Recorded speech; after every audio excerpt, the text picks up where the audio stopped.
ضلالة وكل ضلالة في النار.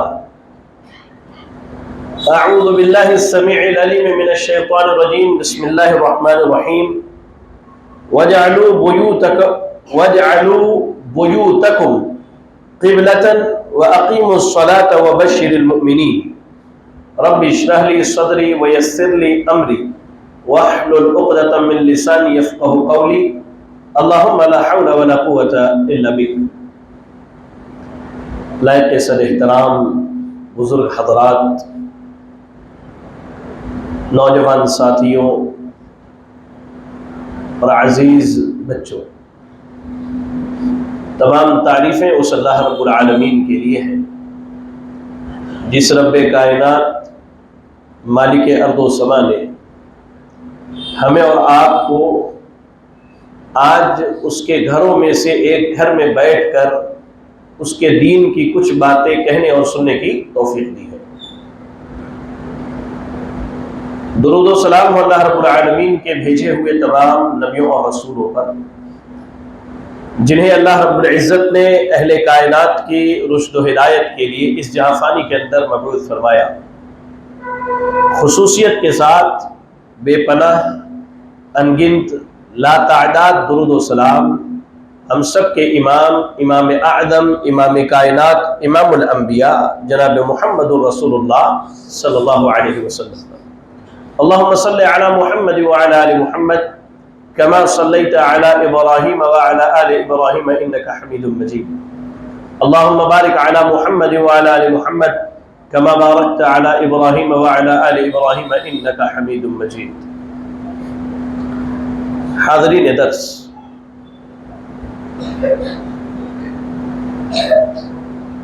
درس کا عنوان ہے اپنے گھروں کو سنوار لیں۔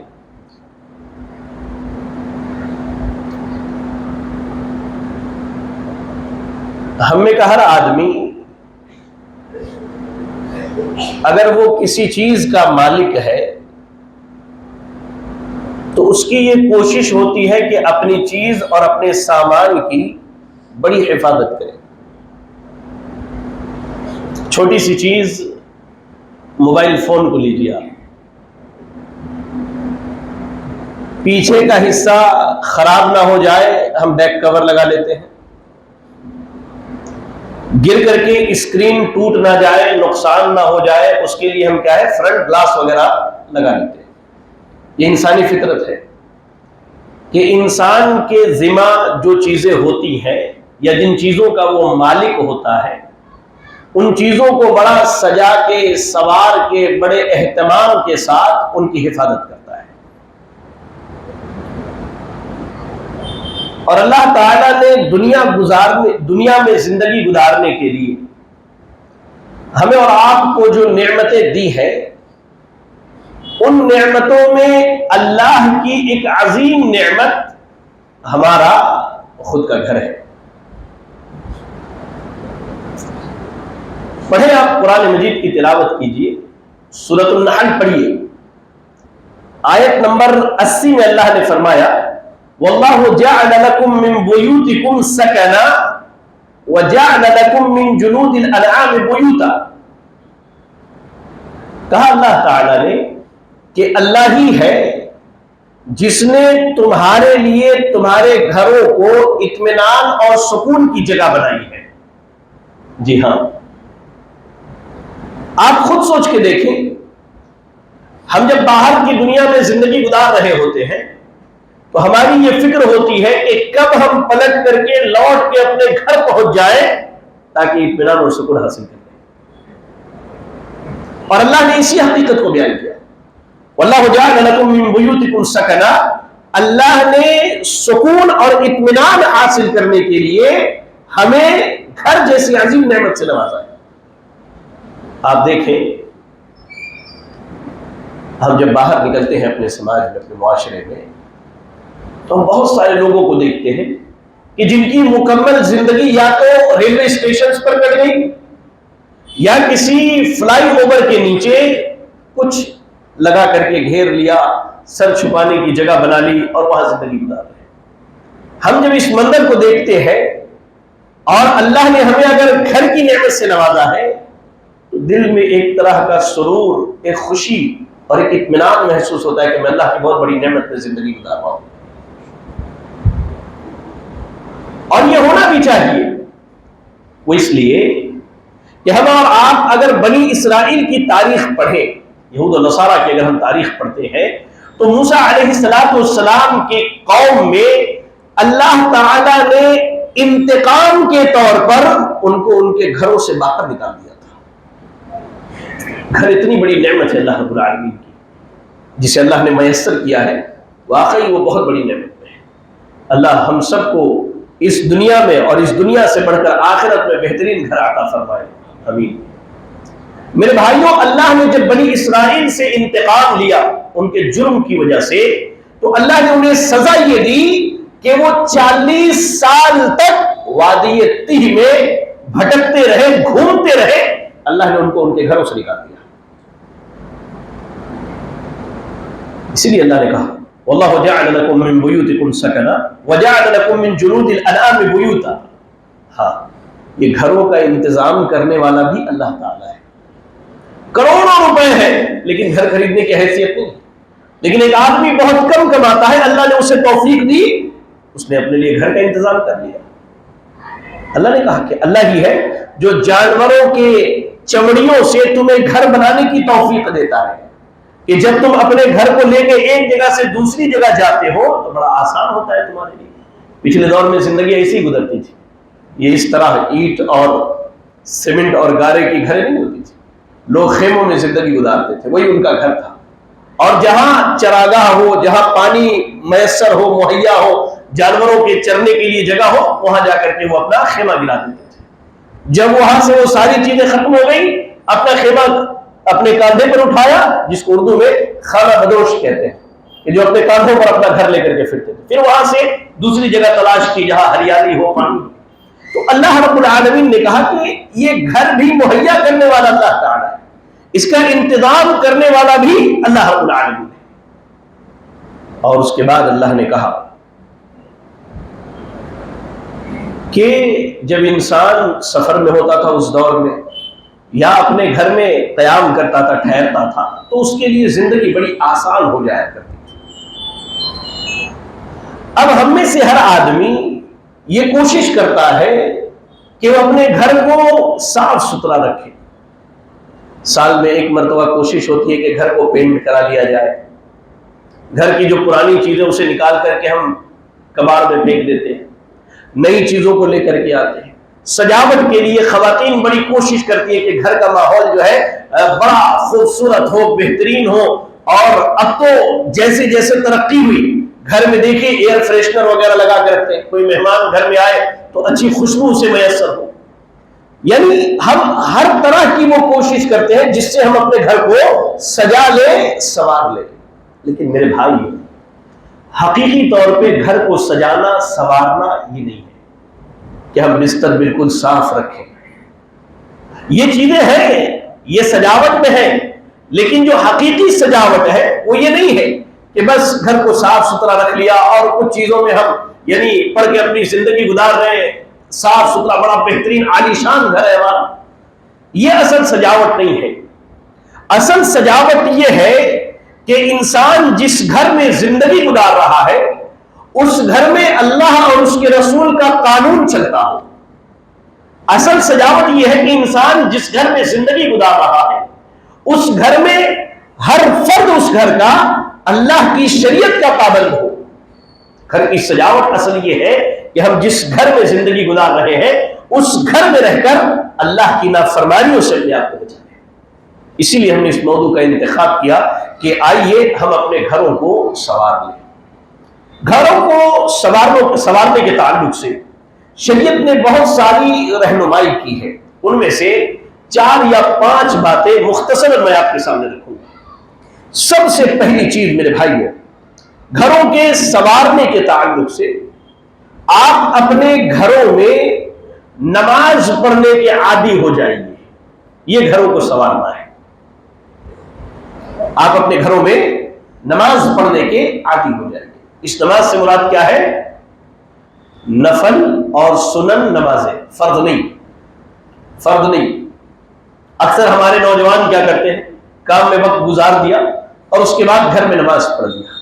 میرے بھائیوں، نماز با جماعت ہر مسلمان پر واجب ہے، الا یہ کہ کوئی شرعی پریشانی ہو، بہت زیادہ بیمار ہے، مسجد چل کے نہیں آ سکتے، بارش ہو رہی ہے، خوف کا ماحول ہے، کرفیو لگا ہوا ہے، آپ مسجد نہیں آ سکتے، اس صورت میں پڑھو۔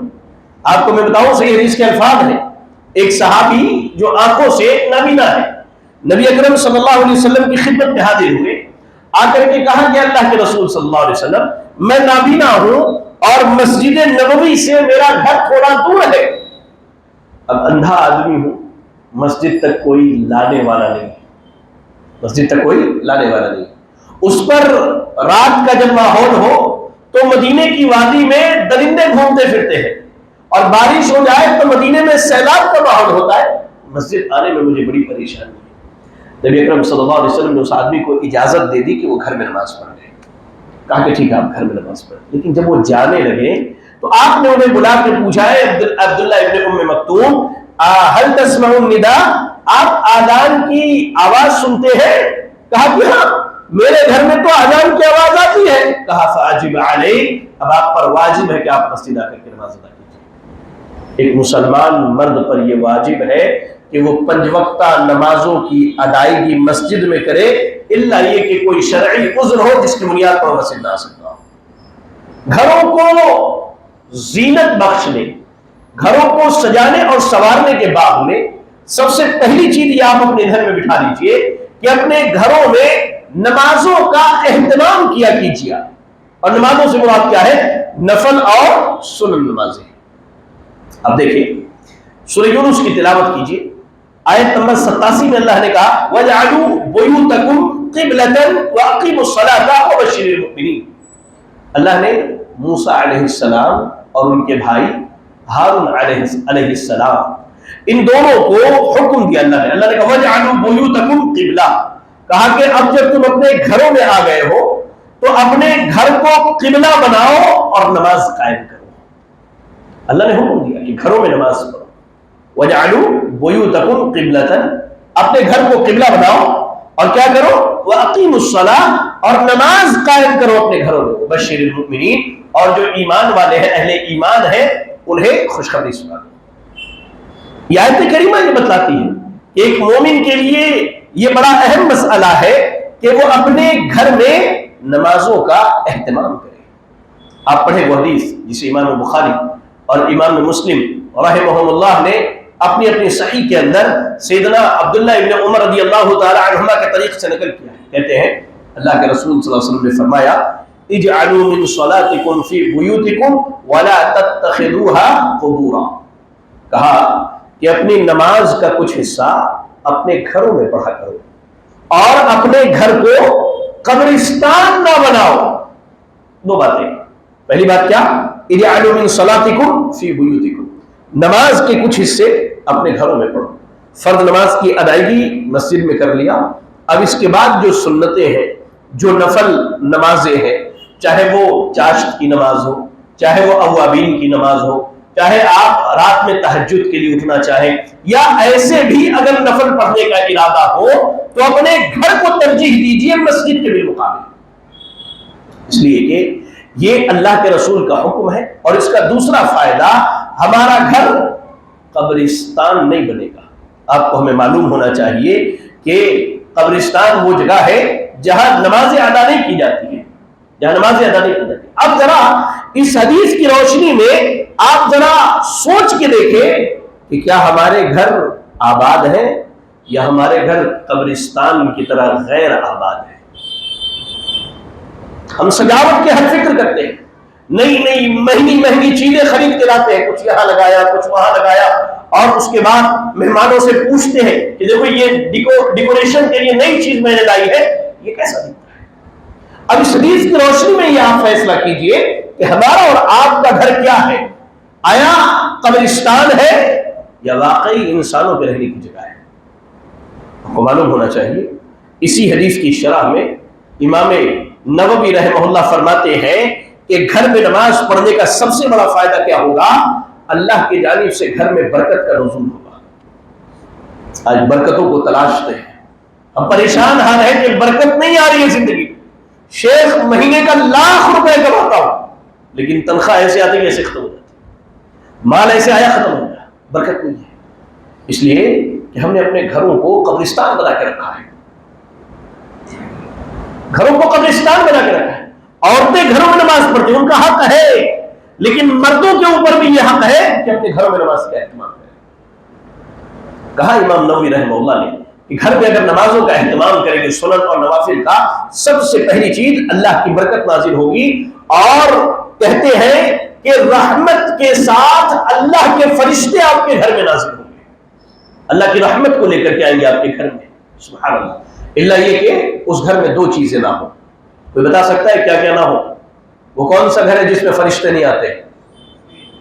جی، تصویر اور کتا، یہ دو چیزیں اگر گھروں میں ہے تو فرشتے نہیں آتے۔ اب ڈیکور سجاوٹ کے لیے ہم کبھی کیا کرتے ہیں، کوئی چھوٹا سا کھلونا خرید کے لاتے ہیں، وہ کسی جانور کی شکل بنی ہوئی ہے، کسی انسان کی شکل بنی ہوئی ہے، کسی حیوان کی شکل بنی ہوئی، لا کر کے اسے ڈیکوریشن کے لیے ہم نے سجا دیا، ہم اس پر غور نہیں کرتے۔ نہیں، ان سب چیزوں سے پرہیز کیجیے، یہ وہ ذرائع ہے کہ رحمت کے فرشتے دروازے سے واپس ہو جاتے ہیں۔ کہا اس کے بعد صرف اتنا ہی نہیں، اگر گھروں میں نمازوں کا اہتمام کیا جائے تو اس سے شیطان نکل کر کے بھاگ جاتا ہے۔ یہ امام نووی رحمہ اللہ فرماتے ہیں۔ اللہ اکبر، اللہ اکبر۔ اور آگے آئیں گے، صحیح مسلم کی ایک مزید حدیث ہے، ذرا سنیے، بڑی پیاری حدیث ہے۔ کہا جابر بن عبداللہ رضی اللہ تعالی عنہ نے کہ اللہ کے رسول صلی اللہ علیہ وسلم نے فرمایا، اذا قضى احدكم صلاته في المسجد، تم میں سے کوئی آدمی جب مسجد میں نماز مکمل کر لے، مثال کے طور پہ آپ نماز ظہر کے لیے آئے، اپنے گھر سے کچھ سنتیں پڑھ کے آئے، یہاں آئے مسجد میں داخل ہوئے، 2 رکعت نماز پڑھ لیے وقت ہے، ورنہ جماعت کا وقت ہے، جماعت میں شریک ہو گئے، اس کے بعد اپنے گھر جا کر کے بقیہ سنتوں کو پڑھتے ہیں۔ کہا اللہ کے رسول صلی اللہ علیہ وسلم نے کہ جب تم میں سے کوئی آدمی اپنی مسجد میں نماز کو مکمل کر لے تو اسے چاہیے کہ وہ اپنے گھر کے لیے بھی نماز کا کچھ حصہ بچا کے رکھے، اپنے گھر کے لیے اپنے نماز کا کچھ حصہ بچا کے رکھے، اس لیے کہ گھر میں اس کا نماز پڑھنا یہ اس کے اور اس کے گھر کے حق میں بڑا ہی خیر ہے، بڑی ہی برکت کا ذریعہ ہے۔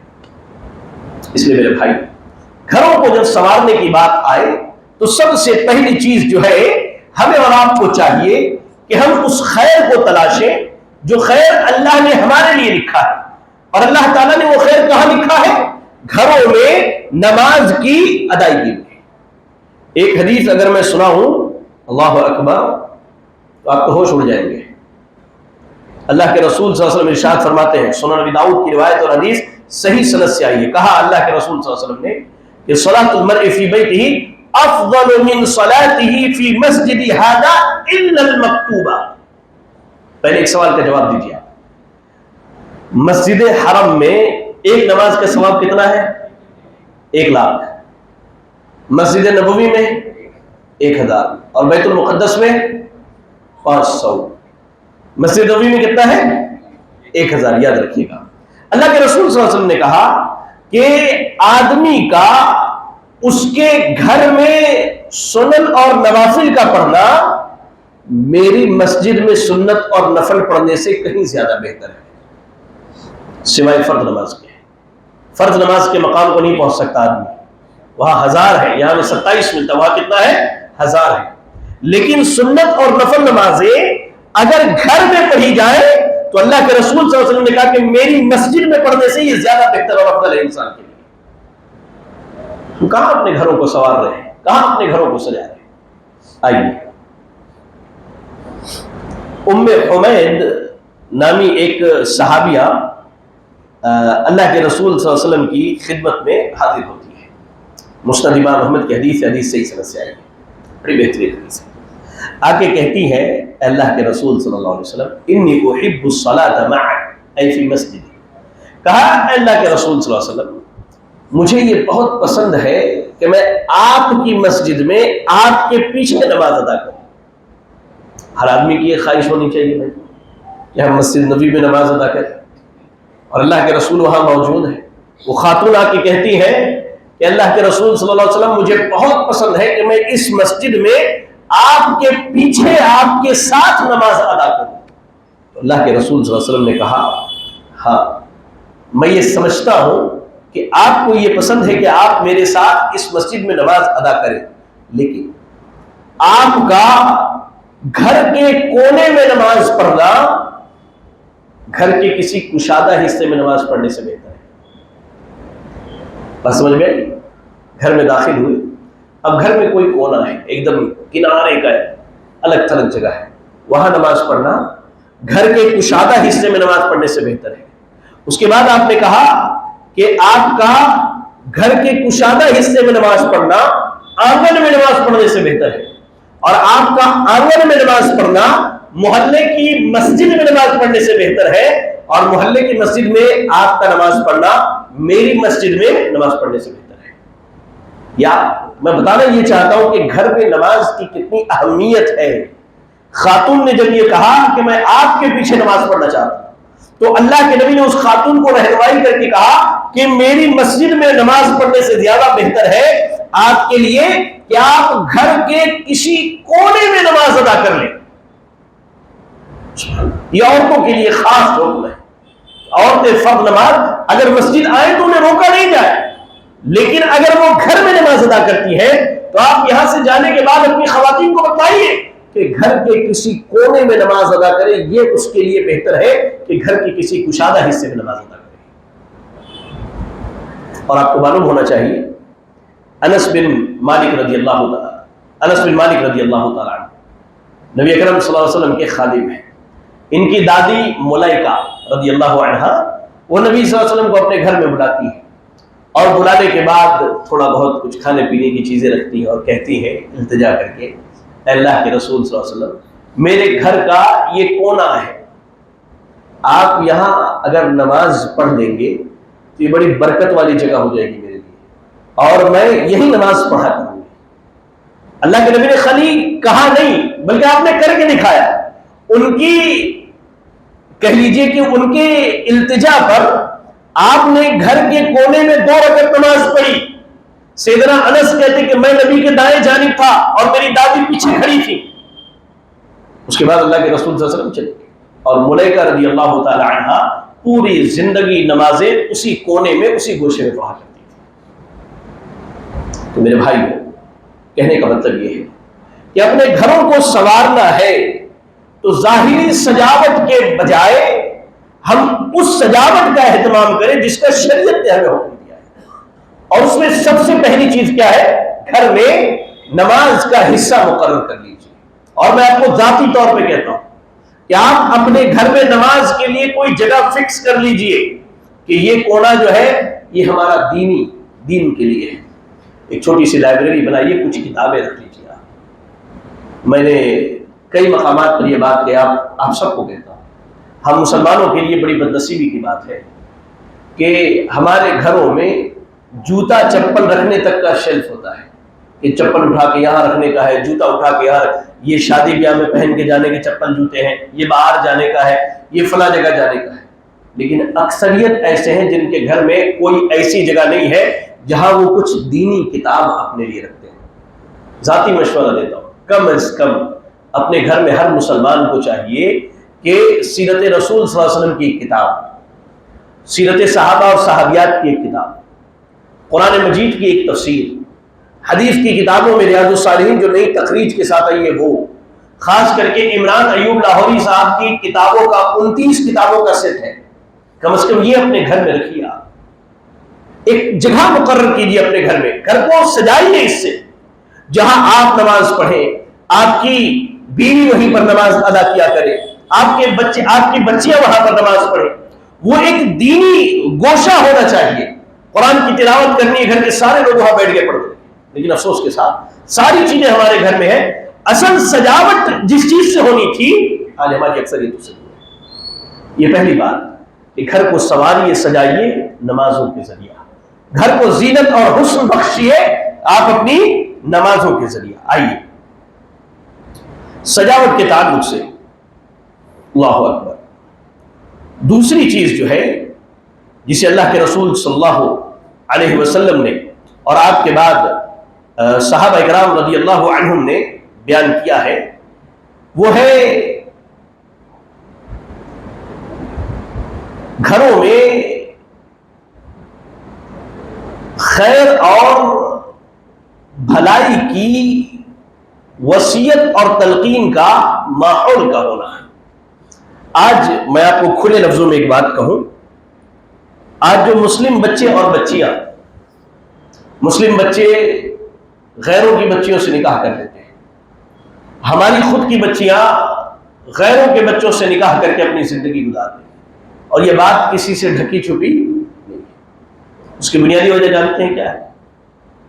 کہ ایک عمر کے گزرنے کے بعد بچے سب سے بڑا دشمن یا دوست اپنی زندگی میں اپنے ماں باپ کو سمجھنے لگتے ہیں۔ دونوں پہلو ہیں، دونوں پہلو۔ اگر یہ پہلو رہا کہ گھر میں ایک وقت ہو جہاں سب جمع ہوتے ہو، بیٹھتے ہو، ایک دوسرے کی باتوں کو سنتے ہو، ایک دوسرے کے جذبات کی قدر کرتے ہو، اور ایک دوسرے کو خیر اور بھلائی کی وصیت کرتے ہو، تو میں سمجھتا ہوں کہ ایسا بہت کم ہوگا۔ یہ چیز ختم ہو چکی ہے۔ اب ہمارے یہاں ماحول کیا ہے؟ ہم باہر کا پریشر اتنا لے لیتے ہیں کام کا کہ گھر میں آنے کے بعد ہماری غصے والی شکل کو دیکھ کر ہماری بیوی، ہمارا بیٹا، ہماری بیٹی ہمارے سامنے اپنی زبان نہیں کھولتے، نہیں کھولتے، بول نہیں سکتے۔ بیٹا کچھ کہنا چاہتا، اس کی ضروریات ہے، وہ اپنے باپ کے سامنے نہیں کر پاتا۔ بیٹی کچھ کہنا چاہتی ہے والد سے، لیکن وہ اتنا ڈرتی ہے اللہ اکبر کے باپ کے سامنے اس کی زبان نہیں کھلتی۔ بیوی اپنے بچوں کے مسائل اپنے شوہر کے سامنے رکھنا چاہتی ہے، لیکن شوہر کا غصہ اور غضب 7ویں آسمان کو پہنچا ہوتا ہے، وہ بیچاری ڈر سے سہم جاتی ہے۔ ایسا نہیں ہونا چاہیے۔ گھر میں ایک ماحول ایسا ہونا چاہیے جہاں ایک دوسرے کو، میاں بیوی ایک دوسرے کو اللہ اور اس کے رسول کی اطاعت کے بارے میں سمجھا سکے، خیر اور بھلائی کی باتیں بتا سکے، باپ اپنے بیٹوں کو، اپنی بیٹیوں کو، اور گھر میں جو لوگ زندگی گزارتے ہو ان سب کے ساتھ مل کر کے خیر اور بھلائی ایک دوسرے تک پہنچا سکتے ہیں۔ یہ ماحول ہونا چاہیے، اور یہ ایسا ماحول ہے اور یہ ایسی سجاوٹ ہے جسے انبیاء علیہ السلام نے اختیار کیا تھا۔ آپ پڑھیے، قرآن مجید کی تلاوت کیجئے، سورہ مریم کی آیت نمبر 54 اور 55، 54 اور 55 پڑھیے۔ اللہ نے کیا کہا؟ وَاذْكُرْ فِي الْكِتَابِ إِسْمَاعِيلَ إِنَّهُ كَانَ صَادِقَ الْوَعْدِ وَكَانَ رَسُولًا نَبِيًّا وَكَانَ يَأْمُرُ أَهْلَهُ بِالصَّلَاةِ وَالزَّكَاةِ وَكَانَ عِندَ رَبِّهِ مَرْضِيًّا۔ اللہ رب العالمین نے کہا کہ کتاب میں یاد کرو کتاب میں اسماعیل کا بھی ذکر گزرا ہے۔ اسماعیل علیہ السلام سیدنا ابراہیم کے بیٹے، کہا إِنَّهُ كَانَ صَادِقَ الْوَعْدِ، وعدے کے بڑے سچے تھے اور اللہ کی طرف سے بھیجے ہوئے نبی اور رسول تھے۔ ہاں، وَكَانَ يَأْمُرُ أَهْلَهُ بِالصَّلَاةِ وَالزَّكَاةِ، وہ اپنے گھر کے لوگوں کو خیر، نمازوں کا حکم دیتے تھے اور اللہ کے لیے زکوٰۃ کی ادائیگی کا حکم دیتے تھے۔ یہ ماحول ہمارے یہاں ختم ہو گیا ہے۔ اب ہمارے یہاں ماحول کیا ہو گیا ہے کہ ہم نے اگر کسی سے کوئی بات کہنی ہے تو واٹس ایپ اسٹیٹس پر ڈال دیتے ہیں، اور اس کے بعد چیک کرتے ہیں، اچھا بیٹے نے دیکھا کہ نہیں، بیٹی نے دیکھا کہ نہیں، بیوی نے دیکھا کہ نہیں، بھائی نے دیکھا کہ نہیں ہمارا۔ اب یہ معاملہ ایسا ہو گیا ہے، جبکہ ہونا یہ چاہیے کہ کوئی بھی بات ہو، کوئی بھی معاملہ ہو، سامنے بیٹھ کر کے اس کو سیٹل کیجئے۔ اسماعیل علیہ السلام کے بارے میں لڑکا ہوں، کہا یأمر أهله بالصلاة والزکاة، گھر کا ماحول اتنا اچھا تھا کہ وہ اپنے گھر والوں کو نماز کی تلقین کرتے تھے۔ یہ سب سے بڑا خیر ہے، اس خیر کی تلقین کرتے تھے۔ زکوٰۃ اللہ کے لیے صدقات و خیرات کا حکم دیا کرتے تھے۔ یہ ماحول ہونا چاہیے ہمارے گھر کا۔ آپ دیکھیں، اللہ رب العالمین نے نبی اکرم صلی اللہ علیہ وسلم کو سورہ طٰہٰ کے اندر نبی کو مخاطب کر کے کہا، آیت نمبر 132 میں اللہ نے کیا کہا؟ وَأْمُرْ أَهْلَكَ بِالصَّلَاةِ وَاصْطَبِرْ عَلَيْهَا لَا نَسْأَلُكَ رِزْقًا نَحْنُ نَرْزُقُكَ وَالْعَاقِبَةُ لِلتَّقْوَىٰ۔ اللہ نے کیا کہا؟ وَأْمُرْ أَهْلَكَ بِالصَّلَاةِ، اے نبی اپنے گھر والوں کو نماز کا حکم دیجیے۔ نماز کیا ہے؟ خیر، یعنی اپنے گھر کے لوگوں کو خیر کی تعلیم دی جائے، انہیں خیر کی باتیں بتائی جائے۔ اور میں تو کہتا ہوں باضابطہ گھر میں درس کا اہتمام کیجیے، درس کا اہتمام کیجیے۔ آپ، میں نے جو کہا نا، چھوٹی لائبریری بنائیے، نماز کی ایک جگہ بنائیے، گھر میں بیوی اور اپنی بیٹیوں کو کہہ دیجیے کہ تم نماز پڑھ کے رہو، آپ یہاں سے فرض پڑھ کے جائیے، گھر جا کر کے سنت ادا کیجیے، بیٹھیے ان کے ساتھ، اردو پڑھنا جانتے ہیں، ہندی پڑھنا جانتے ہیں، انگریزی پڑھنا جانتے ہیں، جو زبان جانتے ہیں، اٹھائیے قرآن مجید کی تفسیر، ایک آیت 2 آیت پڑھیے، 2 آیت کم سے کم، اور اس آیت کا ترجمہ کم از کم آپ اپنی بیوی بچوں کو بتا دیجیے، اور اس کی تشریح اگر آپ کر سکتے ہیں جو مفسرین نے کی ہے تو وہ تشریح کر کے بھی سمجھا دیجیے۔ یہ ماحول بنائیے اپنے گھروں میں، ماحول بنانے سے بنتا ہے میرے بھائی، ماحول آسمان سے بن کے نہیں آئے گا ہمارے لیے، ہم نے بنانا ہے، ہم نے کوشش کرنی ہے اس کے تعلق سے۔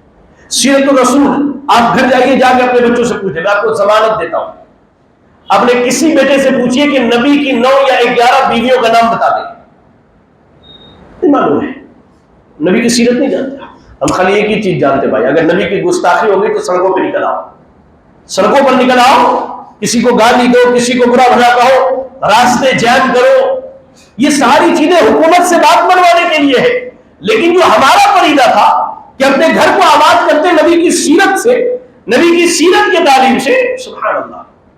اب حالت تو یہ ہو گئی، آج ہی میں اور شیخ فیصل صاحب صبح ذکر کر رہے تھے، شیخ کے بیٹے کا نام میں نے پوچھا تو انہوں نے کہا کہ یوسف ہے، میں کہا ماشاءاللہ بڑا بہترین نام ہے۔ اب ہمارے یہاں تو نام کیا کیا رکھتے ہیں، ہمارے یہاں نام رکھتے ہیں انزلنا، اس آدمی کو نہیں معلوم انزلنا کا معنی کیا ہے، کسی نے بیٹے کا نام رکھ دیا ہے، کیا رکھا ہے بھائی، تو ہماری بیٹی کا نام ہے منتشا، ہاں ہمارے بچے کا نام کیا ہے، طاہا۔ میرا ایک دوست ہے واللہ حیدرآباد میں، بہت قریب، میں اس سے بہت مذاق کرتا ہوں، اس نے کہا، میں نے پوچھا تمہارا نام کیا ہے، کہا طاہا، میں کہا اچھا ہے، گھر والوں نے کافا یا عین صاد نہیں رکھا تھا۔ تو ہمارے یہاں یہ چیز بالکل ختم ہوتی جا رہی ہے کہ اپنے بچوں کے نام تک ہم نبی اور صحابہ اور انبیاء کے ناموں پر نہیں رکھتے۔ اس کی بنیادی وجہ کیا ہے، ہمارے گھر میں یہ ماحول نہیں ہے۔ میں نے بہت پہلے ایک واقعہ سنایا تھا، سعودی عرب میں ایک اسکول میں ہمارا جانا ہوا تھا، تو ایسی بچوں سے ہم پوچھ رہے تھے کہ بیٹا آپ بڑے ہونے کے بعد کیا بنتے ہیں، بیٹا عبداللہ بڑے ہونے کے بعد کیا بنتے ہیں، انجینئر، ماشاء اللہ اللہ برکت دے۔ تو بچے ایسی جواب دے رہے تھے، کوئی ڈاکٹر، کوئی انجینئر، کوئی کچھ کوئی کچھ۔ واللہ کہتا ہوں ایک بچے نے کہا کہ مجھے صحابی بننا ہے۔ یقین جانے وہ دن تھا اور میرے آنکھوں سے خالی آنسو جاری تھے۔ میں نے پوچھ لیا اس سے، پوچھا اس سے، تم صحابی کیوں بننا چاہتے ہو؟ وہ کہہ رہا ہے کہ میری والدہ مجھے صحابی کے بارے میں روز ایک قصہ سناتی ہے، میں سمجھتا ہوں کہ دنیا کے سب سے اچھے انسان ہے تو مجھے سب سے اچھا بننا ہے۔ ہمارے ماحول نہیں ہے نا، اس لیے کہ اس ماحول کو ہم نے بنانے کی کوشش نہیں کی ہے میرے بھائی۔ ہم کوشش کریں تو کیا نہیں ہوگا۔ اللہ رب العالمین نے ایمان والوں کو خاص کر کے حکم دیا، سورۃ التحریم کی آیت نمبر 6 کی تلاوت کیجیے۔ اللہ نے کہا یا ایھا الذین آمنوا قوا انفسکم واہلیکم نارا وقودها الناس والحجارہ علیہا ملائکۃ غلاظ شداد لا یعصون اللہ ما امرهم ویفعلون ما یؤمرون۔ اللہ نے کہا اے ایمان والو، اپنے آپ کو اور اپنے اہل و عیال کو جہنم کی آگ سے بچاؤ۔ یہاں جو بیٹھے ہیں بات ہے کسی نہ کسی بچے کی، ایمانداری سے، اگر آپ کسی ایسی جگہ میں ہیں جہاں آگ لگ جائے تو آپ سب سے پہلا کام کیا کرتے ہیں؟ سوچتے ہیں کہ اپنے بیٹے کو، اپنی بیٹی کو، اپنی بیوی کو، اپنے ماں کو، اپنے باپ کو کیا ہے اس آگ کی لپیٹ سے بچا کر کے کیسے بھی باہر نکالیں، چاہے میری جان ہی کیوں نہ چلی جائے، یہ ہماری فکر ہوتی ہے۔ لیکن کیا ہم یہ سوچتے ہیں کہ اپنے بچوں کو جہنم کی آگ سے بچائیں؟ یہ دنیا کا آگ کچھ بھی نہیں ہے، یہ دنیا کا آگ کچھ بھی نہیں ہے۔ کبھی فکر کیا کہ جہنم کی آگ سے بچا لیتے ہیں آپ کو؟ یہ کب ہوگا؟ جب گھر میں ایک ماحول کریٹ کریں گے، ہم دینی ماحول، بیٹھنے کا، بات چیت کرنے کا، ایک دوسرے کی باتوں کو سمجھنے کا۔ کہا اللہ نے اے ایمان والو، اپنے آپ کو اور اپنے اہل و عیال کو جہنم کی آگ سے بچا لو، اور جان لو وہ آگ کیسی ہے، وقودها الناس والحجارہ، جس آگ کا ایندھن جو ہے انسان بننے والا ہے اور پتھر بننے والے ہیں، علیہا ملائکۃ غلاظ شداد، بڑے سخت دل فرشتوں کو اللہ نے مقرر کیا۔ چاہے اللہ نے کہا بڑے سخت دل فرشتوں کو اللہ نے جہنم پر مقرر کر کے رکھا ہے، اور ان کا معاملہ کیا ہے؟ کہا لا یعصون اللہ ما امر، اللہ نے جو حکم دے دیا ہے اللہ کے حکم سے نافرمانی نہیں کرتے، بس جو اللہ نے کہا وہی کرنا ہے۔ اللہ نے اگر کہہ دیا فلاں بندے کو عذاب دینا ہے، پھر فرشتے ٹھہرتے نہیں جب تک اللہ کا دوسرا حکم نہ آ جائے، وہ اسے ویسے ہی عذاب میں مبتلا کر کے رکھتے ہیں۔ اللہ اور میرے بھائیوں، جن کے گھر میں ایسا ماحول ہے بڑے خوش نصیب ہیں، بڑے خوش نصیب ہیں۔ آپ پڑھیں، مسند امام احمد کی روایت ہے، اسے سنن داؤد اور سنن نسائی کی، کہا ابو ہریرہ رضی اللہ تعالی عنہ نے کہ اللہ کے نبی نے رحمت کی دعا کی ہے، کہا کہ وہ آدمی مرحوم ہے، اس پر رحمت کیا گیا ہے۔ کون ہے بھائی؟ کہا رحم اللہ رجلا قام من الليل فصلى وايقظ امراته فان ابت نضح في وجهها الماء، کہا کہ اس آدمی پر اللہ رحم فرمائے۔ یا رب، دعا کس نے کی؟ امام کائنات صلی اللہ علیہ وسلم۔ آپ نے رحمت کی دعا کی۔ ویسا گھر جہاں خیر کی تلقین کا ماحول ہے، ایک دوسرے کو دین پر عمل کرنے کی دعوت دی جاتی ہے، کہا رحم اللہ عمران، رحم اللہ رجلا، اللہ اس آدمی پر رحم فرمائے جو رات کو اٹھتا ہے، کیوں؟ نماز پڑھنے کے لیے۔ وَأَيْقَظَ إِمْرَأَتَهُ، اور اکیلا نہیں اٹھتا، اپنی بیوی کو بھی اٹھاتا ہے۔ اللہ کے بندے اٹھ، اللہ نے جو تیری مقدر میں لکھا ہے وہ نماز پڑھے۔ لیکن اگر بیوی اٹھنے سے انکار کرتی ہے تو محبت سے پانی کے چھینٹے اس کے منہ پہ مارتا ہے، تاکہ میں جہاں اللہ کی عبادت کر کے اجر حاصل کروں، اللہ کی رحمت رات کے حصے میں مجھے ملے، میری بیوی اس سے محروم نہ ہو۔ اور کہا اس کے بعد اللہ کے رسول صلی اللہ علیہ وسلم کہ اللہ تعالیٰ اس عورت پر رحم فرمائے جو رات کو نماز کے لیے اٹھتی ہے اور اپنے شوہر کو اٹھاتی ہے۔ اگر شوہر نہیں اٹھتا تو محبت سے اس کے منہ پہ پانی کے چھینٹے مارتی ہے کہ میرا شوہر بھی اٹھے، اور اللہ کی جو رحمت بڑھ رہی ہے، اللہ جن رحمتوں کو نچھاور کر رہا ہے جس سے میں فائدہ اٹھانے والی ہوں، میرا شوہر بھی اس نعمت سے فائدہ اٹھائے۔ یہ گھر اور یہ گھر والے اللہ کے نزدیک بڑے قیمتی ہے میرے بھائی، جو اپنے گھروں کو سنوارتے ہیں، سجاتے ہیں۔ کیسے؟ اللہ رب العالمین کے دین کی دعوت دے کر کے، ایک دوسرے کی اصلاح کر کے، ایک دوسرے کو خیر کی طرف بلا کر کے، خود بھی خیر پہ عمل کرتے ہیں، دوسروں کو بھی خیر پر عمل کروانے کی کوشش کرتے ہیں۔ ایسے ہی تیسری بات، اگر گھروں کو سنوارنا ہے تو اپنے گھروں کو سنواریے اللہ رب العالمین کے ذکر سے۔ میں نے کافی پہلے ایک مضمون پڑھا تھا، ٹی وی چینلز پر جو سیریلز آتے ہیں اس میں جتنے بھی سیریلز ہیں جن کے نام کے سے شروع ہوتے ہیں، وہ سارے کے سارے ایکتا کپور کے پروڈکٹس ہیں۔ معلوم ہے آپ کو؟ اس نے اپنے ایک انٹرویو میں کہا تھا کہ میں ہر گھر میں بھجن کی آواز پہنچا کر کے رہوں گی۔ شاید ہی کوئی ایسا گھر ہو جس میں ٹی وی سیریلز نہ چلتے ہوں، شاید، الا ماشاء اللہ۔ جن کو اللہ نے محفوظ رکھا وہ اللہ کے خاص رحمت والے ہیں میرے بھائی۔ اب اگر ٹی وی نہیں ہے تو کم از کم موبائل فون تو ہی ہے، اس میں بیٹھ کر کے ہم اپنے گھروں میں ٹی وی سیریلز دیکھتے ہیں۔ وہ غیروں کی، ان کے معبودوں کی جب پوجا اور ان کی عبادت کا ماحول ہوتا ہے تو بڑی اونچی آواز میں وہ بھجن اور منتر کی آوازیں ہمارے گھروں میں گونجتی ہیں، مسلمانوں کے گھروں میں۔ وہ کہتے ہیں، ہمارے بزرگ کہا کرتے تھے کہ پچھلے دور میں اگر صبح کے وقت مسلمانوں کے محلے سے گزر جاؤ تو ہر گھر سے قرآن کی تلاوت کی آواز آتی تھی، اور آج آپ گزر کر کے دیکھیے ہر گھر سے ناچنے کی، گانے کی، بے حیائی، بےہودگی کی باتیں سنائی دیتی ہیں۔ گھروں کو سنوارنا ہے تو اللہ رب العالمین کے ذکر سے اپنے گھر کو سنوارنا۔ گھر میں داخل ہوئیے تو اللہ کا ذکر کیجیے، گھر سے نکلیے تو اللہ رب العالمین کا ذکر کیجیے، گھر کے اندر موجود ہے تب بھی اللہ کا ذکر کیجیے۔ آپ پڑھیں صحیح مسلم کی حدیث، اللہ کے رسول صلی اللہ علیہ وسلم نے ارشاد فرمایا، مثل البیت الذی یذکر اللہ فیہ والبیت الذی لا یذکر اللہ فیہ مثل الحی والمیت، کہا وہ گھر جس میں اللہ کا ذکر ہوتا ہے اور ایک یہ گھر جس میں اللہ کا ذکر نہیں ہوتا ہے۔ ہمارے سماج میں دونوں طرح کے گھر ہیں۔ کہا اللہ کے رسول صلی اللہ علیہ وسلم نے گھروں کو سنوارنا ہے تو اللہ کے ذکر سے سنواریے، گھروں کو سجانا ہے، ان کو زینت دینی ہے تو اللہ کے ذکر سے سنواریے۔ کہا کہ جس گھر میں اللہ کا ذکر کیا جائے اور وہ گھر جس میں اللہ کا ذکر نہ ہو، ان دونوں کی مثال زندہ اور مردہ کی طرح ہے۔ مرا ہوا آدمی اللہ کا ذکر نہیں کرتا ہے۔ آپ نے کبھی دیکھا ہے کسی مردے کو اللہ کا ذکر کرتے ہوئے؟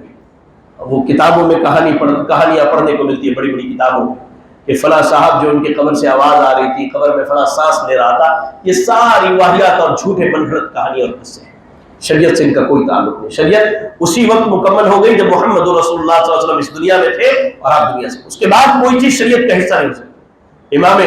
غالباً امام مالک یا امام احمد بن حنبل رحمہ اللہ کا قول ہے کہ جو چیز اللہ کے نبی کے زمانے میں دین کا حصہ نہیں تھی وہ بعد کے دور میں دین کا حصہ نہیں بن سکتی، چاہے پوری دنیا اس کی رٹ لگا کر کے بیٹھ جائے۔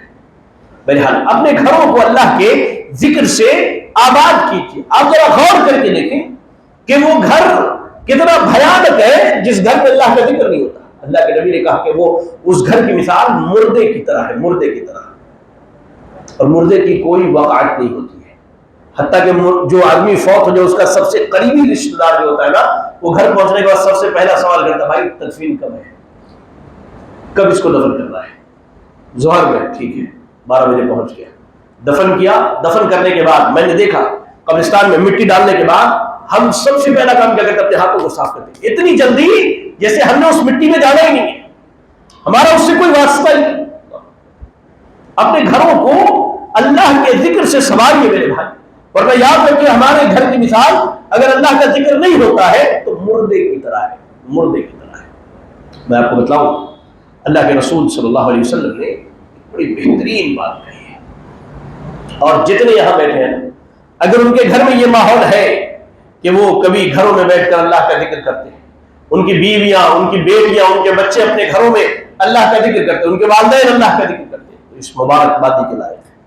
آپ پڑھیں اللہ اکبر اس حدیث کو جسے امام مسلم رحمہ اللہ نے اپنے صحیح کے اندر نقل کیا ہے، کہا ما جلس قوم یذکرون اللہ، کوئی قوم بیٹھ کے اللہ کا ذکر کرے، اب وہ کہیں بھی، چاہے مسجد میں جیسے بھی ہم بیٹھ کے کر رہے ہیں، یا آدمی اپنے گھر میں اپنے بیوی بچوں کے ساتھ بیٹھا، آپ ایک وقت بنا لیجئے بھائی، صبح کے اذکار سب نے پڑھنے ہیں، ٹھیک ہے، فجر کی نماز کے بعد بیٹھ گئے سارے لوگ گھر میں صبح کے اذکار پڑھ، شام کے اذکار سب نے پڑھنے ہیں، مغرب سے پہلے سارے لوگ بیٹھ گئے اذکار پڑھ رہے ہیں۔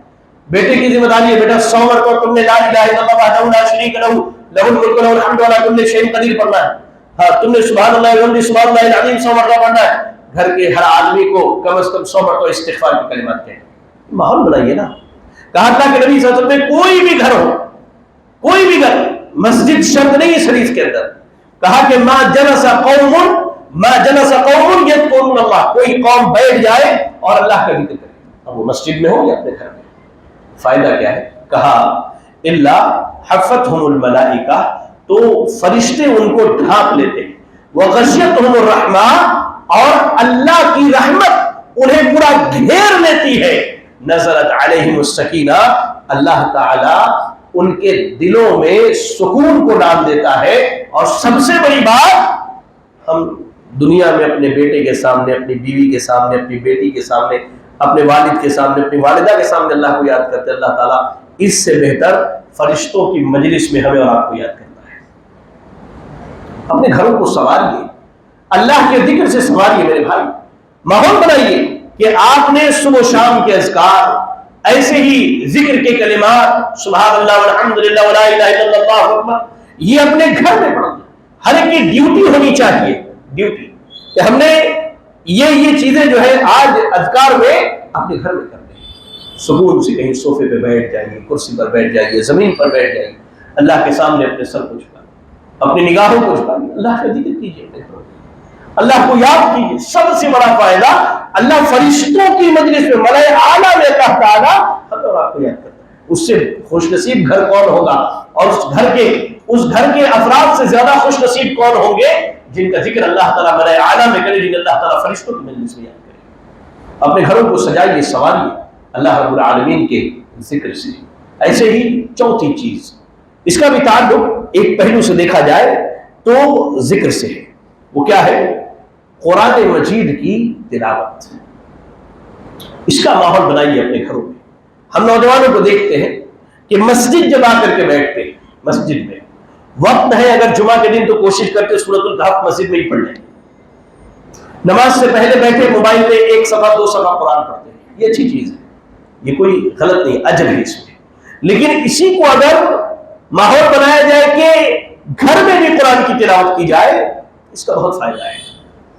ایک روایت ہے سیدنا ابو ہریرہ رضی اللہ تعالیٰ عنہ کا قول ہے، امام عبداللہ ابن مبارک رحمہ اللہ نے کتاب الزہد کے اندر نقل کیا، اور یہ جو بات ہے میں سمجھتا ہوں کہ یہ ابو ہریرہ رضی اللہ تعالیٰ عنہ نے اپنی مرضی سے نہیں کہی، بلکہ محدثین کہتے ہیں کہ دراصل یہ اللہ کے رسول کی ہی بات کا خلاصہ ہے۔ کیا کہا سیدنا ابو ہریرہ رضی اللہ تعالیٰ عنہ نے کہ ان البیت لَيَتَّسِعُ عَلَىٰ أَهْلِهِ، اللہ تعالی گھر کو گھر والوں پر کشادہ کر دیتا ہے، اگرچہ گھر تنگ ہی کیوں نہ ہو۔ آپ نے حدیث سنی نا کہ اگر نیت اچھی ہو تو 2 آدمی کا کھانا 3 کو کافی ہو جاتا ہے، 3 کا کھانا 4 اور 4 کا کھانا 5 آدمی کو کافی ہو جاتا ہے۔ ایسے ہی کہا کہ اگر گھر چھوٹا ہی کیوں نہ ہو، تنگ ہو، لیکن ایک عمل ایسا ہے جس کی وجہ سے اللہ تعالی گھر کو کشادہ کر دیتا ہے گھر والوں پر، اور اس گھر میں فرشتے آتے ہیں اور شیطان وہاں سے نکل کر کے چلا جاتا ہے۔ کون گھر بھائی؟ وہ گھر جس گھر کو اللہ کی کتاب کے ذریعے سجایا جاتا ہے۔ آپ سمجھ لیجیے، اللہ کی کتاب کے ذریعے بھائی، وہ گھر اگر تنگ ہی ہو لیکن وہاں قرآن کی تلاوت کی جاتی ہے تو اللہ اپنے خاص رحمت سے اس گھر کو کشادہ کر دیتا ہے لوگوں کے لیے۔ یعنی ایسا نہیں ہے کہ 10 بائی 10 کا گھر 12 بائی 12 کا ہو جاتا ہے، وہ 10 بائی 10 کا گھر ہی انسان کے لیے کافی ہو جاتا ہے، اس کے اطمینان کے لیے، اس کے سکون کے لیے، اور اس کے دنیا کی تمام ضروریات کو پوری کرنے کے لیے۔ اور کہا وہ گھر جہاں قرآن مجید کی تلاوت نہیں ہوتی، جن گھروں کو تصویروں سے سجایا جاتا ہے، جن گھروں کو جانوروں سے سجایا جاتا ہے، جن گھروں کو ڈیکور کی چیزیں لا کر کے سجایا جاتا ہے، مہنگے مہنگے پردے لگائے جاتے ہیں، ہاں، لیکن قرآن یہ ساری چیزیں آپ رکھیے، میں منع نہیں کر رہا ہوں، آپ مہنگا پردہ لگائیے، مہنگا صوفہ خریدیے، مہنگی مہنگی چیزیں اپنے گھروں میں رکھیے، شریعت نے اس سے منع نہیں کیا، اللہ نے نعمت دیا ہے تو اس کا اظہار کیجیے، لیکن سب سے اہم چیز اپنے گھر میں قرآن مجید کی تلاوت کا ماحول بنائیے۔ سیدنا ابو ہریرہ رضی اللہ تعالیٰ آگے چل کے کہتے ہیں کہ وہ گھر جس میں قرآن کی تلاوت نہیں کی جاتی ہے، اللہ تعالیٰ اس گھر کو تنگ کر دیتا ہے، چاہے وہ گھر کتنا ہی بڑا کیوں ہو۔ اکثریت کی زبان سے ہم نے سنا ہے، شیخ گھر تو ایسا لگتا ہے جیسے گھر میں 1 منٹ سکون نہیں ہے زندگی میں۔ کیا کرتے ہیں؟ نکل کے چلتے ہیں، لوناولا چلتے ہیں، چلو ذرا وہاں سے گھوم کر کے آتے ہیں ٹھنڈی وادیوں میں۔ گھر میں من نہیں لگ رہا، گھر میں رہنے والے 5 آدمی 3 BHK فلیٹ ہے، لیکن گھر میں کیا ہے؟ طبیعت نہیں لگ رہی، اس لیے کہ وہاں شیطانوں کا ڈیرا ہم نے بنا کے رکھا ہے۔ کہا ابو ہریرہ رضی اللہ تعالیٰ جس گھر میں قرآن کی تلاوت نہ کی جائے، اللہ اس گھر کو تنگ کر دیتا ہے، چاہے وہ کتنا ہی کشادہ گھر کیوں نہ ہو۔ اس کے بعد کہا وہاں سے فرشتے نکل کے چلے جاتے ہیں۔ میرے بھائی یہ بہت بڑا نقصان ہے، ہمارے گھروں کو اللہ کے فرشتے چھوڑ دیں، فرشتے نکل کے چلے جاتے ہیں اور شیطان وہاں آ کر کے ڈیرا بنا لیتا ہے۔ اور اس کے بعد کہا کہ اس گھر کے اندر پایا جانے والا جو خیر اور برکت ہے اللہ تعالیٰ اس کو کم کر دیتا ہے۔ اب ذرا سوچ کے دیکھیں کہ کیا ہمارے گھر ایسے ہیں جس میں قرآن مجید کی تلاوت کی جاتی ہے؟ اور قرآن مجید کی ایک سورت، سبحان اللہ، جامع ترمذی کی روایت ہے، کہا اللہ کے رسول صلی اللہ علیہ وسلم نے فرمایا کہ اللہ تعالیٰ نے آسمان اور زمین کی تخلیق سے 2000 سال پہلے، بِأَلْفَيْ عَامٍ، 2000 سال پہلے ایک بات لکھ دی۔ کیا لکھی؟ کہ اللہ تعالیٰ نے سورہ بقرہ کی آخری 2 آیتیں، جن آیتوں کے ذریعے اللہ نے سورہ بقرہ کا اختتام کیا ہے، ختم کیا ہے، ان 2 آیتوں کو اللہ نے نازل کیا اور لکھ دیا اللہ نے کہ جس گھر میں مسلسل 3 راتیں یہ پڑھی جائے شیطان وہاں سے بھاگ جاتا ہے۔ ہم میں سے کتنے ہیں جو سوتے وقت قرآن پڑھنے کا اہتمام کرتے ہوں گے؟ سوتے وقت کیا کرتے ہیں؟ آج پورے دن کا جو نیوز ہے وہ ہم نے کیا حالات کیا ہے، ماحول کیا ہے، اس سے کچھ بننے بگڑنے والا نہیں، آپ کچھ کر بھی نہیں سکتے، حالات اور ماحول جو چل رہے ہیں آپ کچھ کر بھی نہیں سکتے۔ 1980 سے لوگ نماز پڑھ رہے تھے ایک جگہ مراد آباد میں، پڑوسی نے شکایت کر دی، 26 لوگوں کے خلاف FIR درج ہو گیا، گاؤں میں مسجد نہیں ہے، گھر میں نماز پڑھ۔ کیا کر سکتے ہیں آپ؟ سن کر کے یہ نیوز کیا کر لیجیے گا؟ کیا کرتے ہیں؟ آخری چیز کیا ہے بھائی؟ ہم دیکھتے ہیں کس کا آخری واٹس ایپ میسج آیا ہے، آخری اسٹیٹس کس نے کیا لگایا ہے۔ انا للہ و انا الیہ راجعون۔ میں خاص کر کے نوجوانوں کو کہتا ہوں اپنے وقت کی بربادی ان چیزوں میں نہ کرو میرے بھائی، یہ وقت بڑا قیمتی ہے، یہ آہستہ آہستہ نکلنا ہے۔ یہ رات جو ہم نے بغیر قرآن کی تلاوت کی جب سو رہے، ہم نے اپنی زندگی کی ایک رات گوا دی، پتہ نہیں آئندہ رات کو جب سوئے تو صبح ہماری قبر میں کیا پتہ نہیں۔ کتنے ایسے جو رات کو سوتے وقت خاص کر کے ان 2 آیتوں کے پڑھنے کا اہتمام کرتے ہیں، سورۃ الملک کے پڑھنے کا اہتمام کرتے ہیں، کتنے ایسے ہیں اس لیے اپنے گھروں کو زینت بخشیے، سجائیے، اپنے گھروں کو سنواریے، لیکن قرآن مجید کی تلاوت سے، قرآن مجید کے پڑھنے سے، قرآن مجید میں غور و فکر، اس میں تدبر کرنے سے۔ ایسے ہی اپنے گھروں کو سجائیے اور سنواریے سلام کے ذریعے۔ اپنے چھوٹے چھوٹے ننھے ننھے بچوں کو سکھائیے، اپنے بڑے بچوں کو سکھائیے کہ گھر میں جب داخل ہو تو سلام کر کے داخل ہو۔ اس سے آپ اپنے گھر کو سجائیے نا۔ اللہ رب العالمین نے قرآن مجید سورۃ النور کی آیت نمبر 61 میں اللہ رب العالمین نے کہا اذا دخلتم بیوتا فسلموا علی انفسکم تحیۃ من عند اللہ مبارکۃ طیبۃ کذلک یبین اللہ لکم الآیات لعلکم تعقلون۔ اللہ نے کہا کہ جب تم اپنے گھر میں داخل ہو کم از کم اپنے اوپر سلام کرو، اپنے آپ پر سلام کرو، سلامتی کی دعا کرو، سلامتی کی دعا۔ اور یہ کہ تحیۃ من عند اللہ، یہ اللہ کی جانب سے بڑا بہترین تحفہ ہے۔ یہ سلام اللہ کی جانب سے بڑا قیمتی تحفہ ہے میرے بھائی۔ جب گھر میں داخل ہو سلام کر کے جائے، طیب مبارکتن طیبۃ، اللہ نے کہا یہ بڑی برکتوں والا بڑا پاکیزہ کلمہ ہے۔ السلام علیکم ورحمۃ اللہ۔ اپنے گھروں کو سجائیے، گھر میں داخل ہوئیے آپ سلام کیجیے، گھر سے نکل کے جا رہے ہیں گھر والوں پر سلام کر کے جائیے۔ اللہ ایسے میں آپ کو بتلاؤں اللہ کے رسول صلی اللہ علیہ وسلم اپنے سب سے چہیتے خادم سیدنا انس رضی اللہ تعالیٰ عنہ کی ایک وصیت تھی، اور واقعی ہم جسے بہت چاہتے ہیں نا، ہمیں ہمیشہ فکر ہوتی ہے کہ اس کے ساتھ بھلائی کیسے کریں۔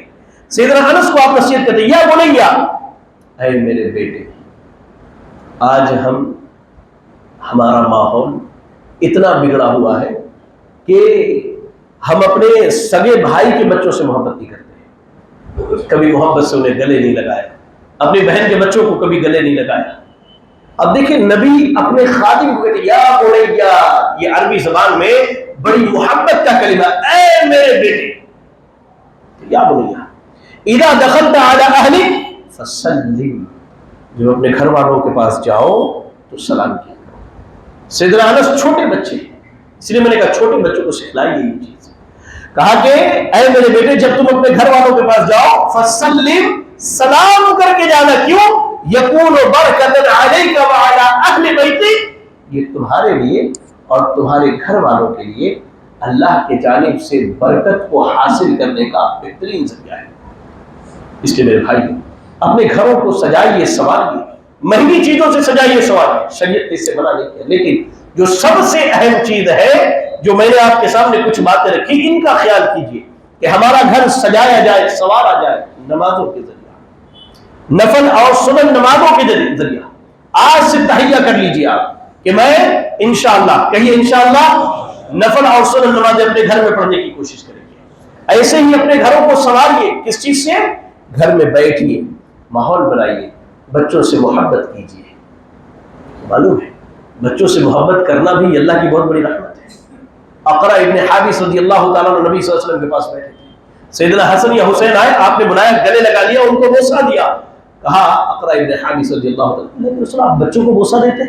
میرے 10 بچے ہیں، میں نے کسی کو آج تک بوسہ نہیں دیا۔ کہا اگر اللہ نے تمہارے دل سے رحمت کو نکال لیا تو میں کیا کر سکتا ہوں؟ تو بچوں کے ساتھ بیٹھیے، ان کو وقت دیجیے، ایک ماحول بنائیے جہاں خیر کی باتیں آپ ان کو بتا سکے، سمجھا سکے، ان کی باتیں سن سکے میرے بھائی۔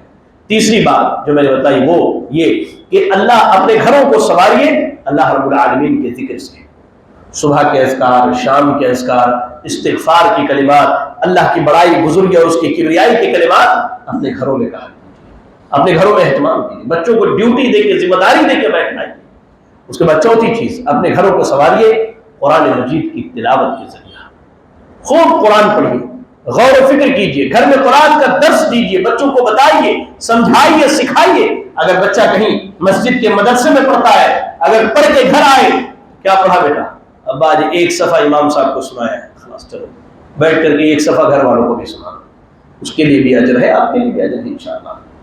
تو یہ ماحول بنائیے گھر میں قرآن مجید کی تلاوت کا۔ اور ایسے ہی آخری بات جو میں نے بتائی وہ یہ کہ گھروں کو سجائیے سنواریے سلام اور سلامتی کے کلمات کے ذریعہ۔